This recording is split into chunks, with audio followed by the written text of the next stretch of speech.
4 നാൾ നീണ്ടുനിന്ന ആവേശകരമായ ലോക മോട്ടോർ റാലി ചാമ്പ്യൻഷിപ്പ് മത്സരങ്ങൾക്ക് ഇന്നലെ ജിദ്ദയിൽ കൊടിയിറങ്ങിയപ്പോൾ മലയാളിയായ മൂസ ഷെരീഫും ഹൈദരാബാദ് സ്വദേശി നവീൻ പുല്ലിഗിലയും ഇന്ത്യയുടെ അഭിമാനക്കൊടി ഉയർത്തി 2ാം സ്ഥാനത്തെത്തി. വേൾഡ് റാലി ചാമ്പ്യൻഷിപ്പിന്റെ കാറ്റഗറി 3 വിഭാഗത്തിലാണ് ഇരുവരും മത്സരിച്ച് വിജയത്തിലേക്ക് കുതിച്ചത്.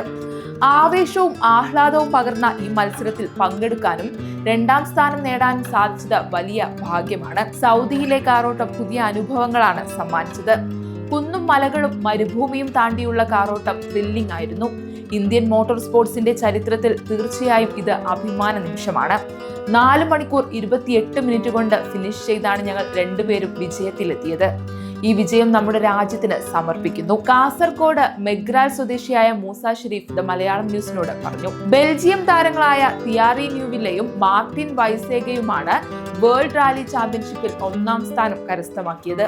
ഈ രംഗത്ത് 33 വർഷത്തെ വൈവിധ്യം നിറഞ്ഞ അനുഭവങ്ങളുള്ള മൂസ ഷെരീഫ് അടുത്ത ലോക റാലിക്കുള്ള തയ്യാറെടുപ്പിലാണ്. മത്സരം കഴിഞ്ഞ് ഇന്നലെ രാത്രി ഉംറ നിർവഹിച്ച അദ്ദേഹം നാളെ കാലത്ത് മംഗലാപുരം വഴി നാട്ടിലേക്ക് മടങ്ങും.